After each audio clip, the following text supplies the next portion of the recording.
안녕하세요. 살아남자 채널입니다. 오늘 주제는 취미란 무엇인가?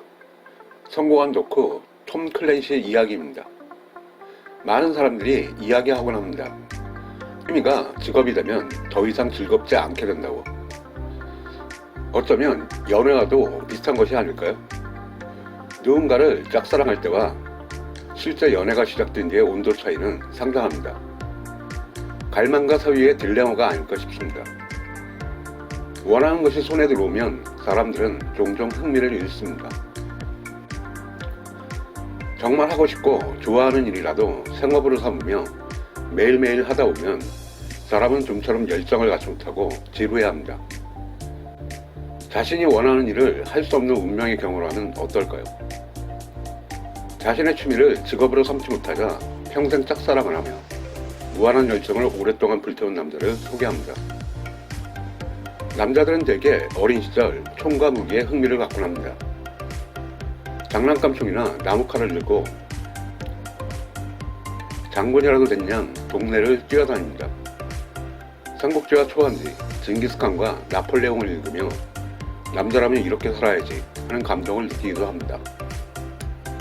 톰 클랜시 역시 무기와 군사에 대한 흥미를 느꼈습니다. 다른 아이들과 달리 무기와 군사를 존경하는 데 그치지 않고 무기 설계도를 연구하고 군사 전략을 탐구했습니다. 아이들은 자라나면서 점차 다른 것으로 흥미를 돌리지만 그는 끝까지 그 흥미를 유지했습니다. 그의 꿈은 당연히 장교였습니다. 직업군인이 되기 위해 ROTC에 지원했지만 근실하는 이유로 임용에 탈락하고 맙니다. 그의 방대한 지식과 열정은 그저 남보다 조금 약한 시력 때문에 묻혀버리고 말 상황에 처하게 된 겁니다. 어쩔 수 없이 본인의 꿈을 접고 보험 중개인을 택했습니다. 어쩌면 다행이었을까요? 그는 자신의 취미, 흥미가 직업이 되지 않은 탓에 순수한 열정과 관심을 계속 이어나갔습니다. 그는 틈이 날 때마다 신무기와 전쟁 시나리오에 몰두했습니다. 가지지 못한 것에 대한 갈망 때문인지 그는 현역 참모나 지휘관을 압도하는 지식을 쌓게 되었고 엄청나게 쌓아올린 잉여 지식이 세상의 빛을 보게 되었습니다. 1976년 스웨덴으로 망명을 시도한 소련의 잠수함 스트로제 보유호에서 영감을 얻어 1984년 천연학인 붉은 10월을 발표합니다. 행방불명된 핵 잠수함을 놓고 벌이는 미국과 소련의 팽팽한 긴장관계를 묘사한 이 작품은 깊이 있는 묘사와 짜임새 있는 구성으로 큰 흥행을 합니다.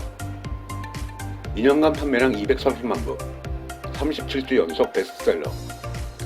사람들은 그의 소설이 지금껏 없던 테크노 스릴러라는 새로운 장르를 개척했다고 평했습니다. 그는 계속해서 소설과 영화 시나리오를 발표합니다. 붉은 폭풍, 패트리어트 게임, 긴급명령, 레인보우 식스. 소설 중 상당수는 영화화되어 부와 명성을 가져다 주었지만 그는 작가를 꿈꿨던 것이 아니었습니다. 펜은 칼보다 강하다고 하지만 그가 추구했던 것은 펜이 아닌 칼이었습니다. 미국 국방부는 홍보 및 기밀 유지를 위해 무기의 데이터를 최대한 숨긴 채 일부만을 발표합니다. 그런데 톰 클랜시의 소설에선 민간에 공개되지 않았던 데이터가 반영되어 묘사되곤 했습니다. 평생 추구해온 밀리터리 매니아 외길 인생이 그에게 아주 한정된 자료로도 전체를 통찰할 수 있는 해안을 부여했던 겁니다. 그는 통찰을 넘어 예언까지 시작했습니다. 소설 데트 오브 아너의 마지막 부분에 여객기가 미 국회의사당을 자살 공격하는 장면이 나옵니다. 대통령 포함 거의 전원이 몰살당하는 장면이었는데 2001년 9월 11일 너무나도 유명한 그 사건으로 재현되자 그는 순식간에 최고의 군사 전문가로 거듭나게 됩니다. 그 후 미국 국방부는 그에게 군사정책, 위기 대응 시나리오 등에 대한 자문을 받고 있습니다. 그는 민간인 중 출입증 없이 백악관, 국방부를 자유자재로 드나드는 유일한 인물이 됩니다.